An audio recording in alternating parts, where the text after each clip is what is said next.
It's so rare to be freakishly tall. It's estimated that there are only 3,000 7-footers on the planet today, and in the 2022 NBA season, there were only 23 people listed at 7 feet or taller. These 10 NBA players were not only some of the tallest players ever, but they were also some of the best to play the game.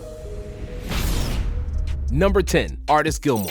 Before Michael Jordan, Artis Gilmore was the greatest Chicago Bulls player ever. Gilmore started playing for the Kentucky Colonels in the ABA League, where he immediately dominated thanks to his extraordinary size and length. In the early 70s, the 7'2" Artis was the tallest player in the ABA, and because he was more athletic and more skilled than the average 6'10" center, the A-Train was unstoppable and averaged monstrous numbers: 22 points, 18 rebounds per game, and 58% shooting with 3.5 blocks and 3 assists per game. Gilmore even won one league MVP and the ABA title. And after the ABA-NBA merger in 1976, Gilmore moved to Chicago and to the NBA, where he was one of only 2 players measuring at 7 feet or taller. Thanks to his size and mobility, Gilmore was a defensive powerhouse and averaged 20 points, 11 rebounds, and 2.5 blocks in 6 years with the Bulls. He made 5 NBA All-Star appearances and led the league in field goal percentage 4 times. Number 9, Yao Ming. Yao Ming was an all-star in every season of his career, but at first, this honor was completely undeserved. Yao was voted as a starter thanks to his nationality, because millions of Chinese people made him a lead vote-getter. However, after a couple of years, he was an all-star not only because he was the most popular athlete from a country that has over 1 billion people, but because he also had the game to match his humongous size. Yao had unbelievably good handles, footwork, and shooting touch for somebody that was 7'6". At times, it was comical how helpless he made defenders look, because they could only watch as this towering giant shot over them. When he was healthy, you could count on Yao's efficient 25 points, 10 boards, and a couple of blocks. The thing is, Yao had a problem. He was rarely healthy. His knees and feet couldn't handle the grind of carrying his 7'6" body up and down the court for a full season. And by the time Ming turned 30, Yao was forced to retire. But the legacy that he built was enormous, just like his body. Number 8, Patrick Ewing.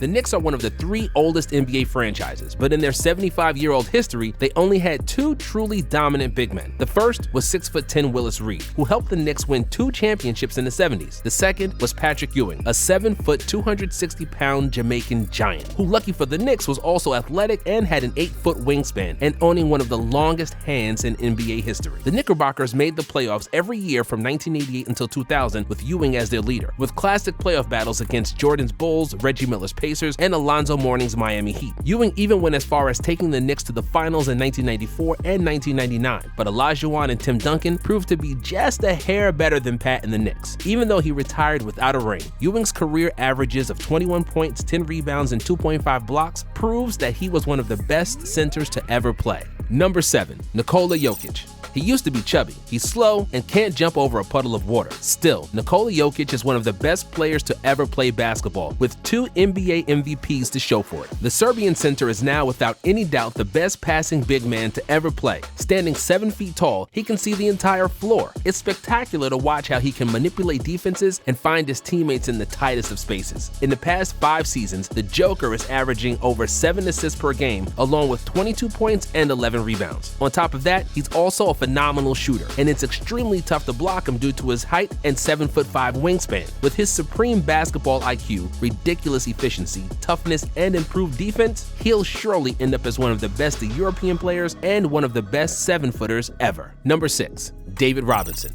David Robinson could have been a millionaire in 1987 when he got selected as the first overall pick in the NBA draft, only he came to the NBA 2 years later. See, Robinson wanted to serve 2 years in the Navy before playing in the NBA, but the Spurs knew that and they still picked him first due to the fact that he was a physical specimen that comes once every 20 years. At 7'1", Robinson was looking like a Greek god that never left the gym. Robinson could run the floor like a gazelle in a straight line. He was quicker and jumpier than almost any other big man in the league. In his first 7 seasons in the NBA, Robinson averaged 26 points, 12 rebounds, 3 assists, and 3.5 blocks. He is the only player in NBA history to lead the league in scoring, rebounding, and block shots. David was an all-star in every season he played, a 2-time Defensive Player of the Year, and in 1995, the league MVP. But then, a disaster happened, which proved to be a blessing in disguise. Early in the 1997 NBA season, the Admiral broke his foot. He was forced to miss the entire season. His game and statistics never reached the same heights. However, without Robinson in the lineup, the Spurs sucked, which enabled them to get the #1 pick in the 1997 draft and select a 6'11" Tim Duncan to form the best big man lineup in the NBA. Alongside Timmy, the Admiral won 2 NBA championships and rode off into the sunset as a winner. Number 5.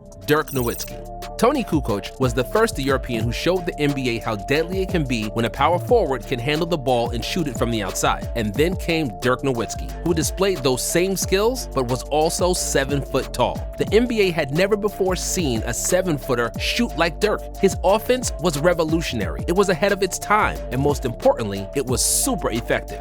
Dirk could shoot from anywhere and is still the all-time leader in 3-pointers made among 7-footers. His trademark one-legged fadeaway was as beautiful as it was unstoppable, because there's absolutely nobody who can guard a 7-footer with a post game and a feathery jump shot. In 1998, the blonde German came to the league with many doubters, and in 2019, he retired from the NBA as just one of 7 players with over 30,000 points, a champion, and a 14-time All-Star. Dirk was also the first European MVP and is the only player to spend 21 seasons with a single franchise. Number 4. Wilt Chamberlain. Michael Jordan once discussed who was a better overall player, him or Wilt Chamberlain. MJ claimed that he was more dominant, and then Wilt said this: "When you played, the league made the rules so it was even easier for you to dominate. When I played, they made rule changes making it harder for me to dominate." And Jordan had no response to this because he knew Wilt was right. At 7'1", Wilt was by far the biggest and the best individual player of his era. Chamberlain was 3 or 4 inches taller than his competition. He was stronger, more athletic, and had longer hands, but his dominance was most notable in the 1962 season when he scored 100 points against the Knicks and when he averaged 54 a season. Chamberlain could have won more than 2 titles, but he felt nobody ever cheered for Goliaths. If he wanted to be a ruthless dunker, he could have averaged 40 points for his entire career, but Wilt was a romantic at heart and he wanted to be loved by the crowds. It was also boring for him to just dunk all game long, so he was trying to add finesse to his game, making hook shots, finger rolls, and jump hooks. Toward the end of his career, Wilt wasn't even trying to score anymore, averaging just 11 shot attempts per game with the Lakers compared to 33 attempts during his Warriors tenure. If he only wanted to win and dominate, we're pretty sure he'd have won at least 5 or 6 titles. But Wilt was a special man, and he wanted to play and live under his own terms, even if it meant he wouldn't win like Bill Russell. And before we go to the top 3, we have to give an honorable mention to 5 other players who barely missed the list. At 7'2", Dikembe Mutombo was an 8-time All-Star, 4-time Defensive Player of the Year, and a legend with his blocking ability and the trademark finger wag. And in shorter, Rudy Gobert might not have had the same cultural impact and popularity, but he's been providing a defensive masterclass in today's pace and space era when it's much harder to be a great defender as a 7-footer. A 7'1" Robert Parrish, aka the Chief, is a Celtics legend, a 9-time All-Star, a 4-time NBA champion, and a player with the most games played in NBA history. Then there's Pau Gasol, a 4-time All-Star, 2-time champion, and one of the most skilled 7-footers ever. And even though he had a more than decent NBA resume, how he dominated with the Spanish national team is even more remarkable. And last but not least, we need to mention Joel Embiid, who already has 5 All-Star appearances and doesn't have a single weakness in his game. Number 3, Hakeem Olajuwon.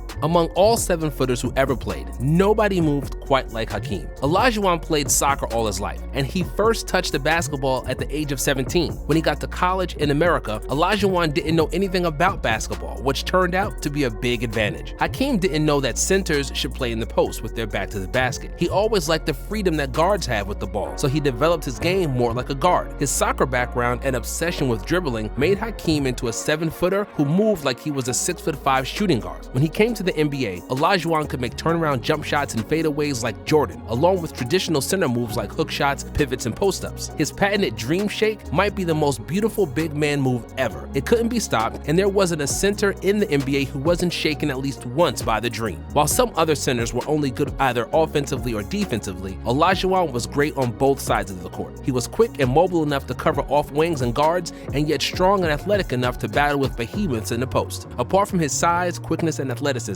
Hakeem was also blessed with a 7'6" wingspan. He had all the tools to be a defensive menace, and he used them to the fullest. Olajuwon is the all-time leading blocker in NBA history, and by a wide margin. He's also the only player in the top 10 in both blocks and steals. Hakeem is the most complete center ever, without a single weakness in his game. A 12-time All-Star, 2-time Defensive Player of the Year, MVP, and a 2-time champion, Hakeem has won it all and is one of the best to ever touch a basketball. Number 2, Shaquille Shaquille ONeal.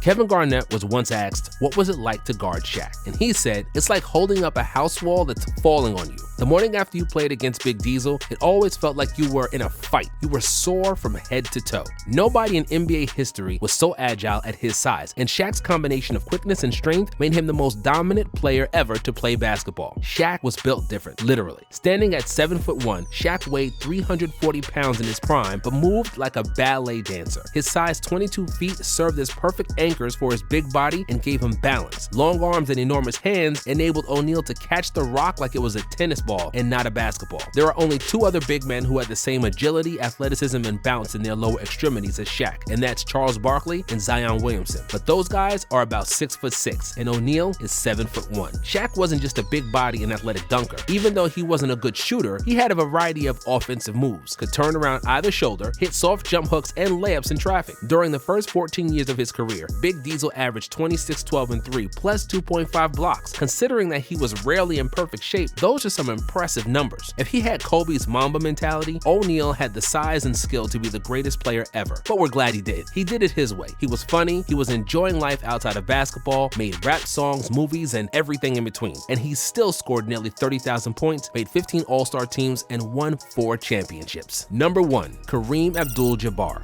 When talking about basketball GOATs, Kareem's name is rarely mentioned. And in the words of Stephen A. Smith, that's blasphemous. Kareem was freakishly tall his whole life. By the age of 13, he was 6'8" and could dunk. In high school, he grew to 7'2", and his size made him unstoppable. His teams lost just 2 games in high school and 2 games during his college tenure, with an overall record of 167 wins and 4 losses. When he came to the NBA, Kareem was the only man who could continually score over Wilt Chamberlain, who was the only other 7-footer in the NBA at the time. Abdul-Jabbar became an all-star in his rookie season, and as a sophomore, he was already a league MVP and led the Bucks to an NBA championship. His patented skyhook is arguably the most unstoppable move in NBA history, with the release point so high in the air that nobody could block it. Outside of Bill Russell, nobody has won more trophies than Abdul-Jabbar. In his 20 NBA seasons, Kareem's been to the finals 10 times, winning 6 titles. He's made 19 All-Star and 15 All-NBA teams, along with an NBA record 6 MVPs. His NBA scoring record stood for more than 30 years, even though it's soon going to be surpassed by LeBron. But without any doubt, you can't say that Jordan is the GOAT or LeBron or anybody else if you don't mention Kareem, the greatest of all the Giants.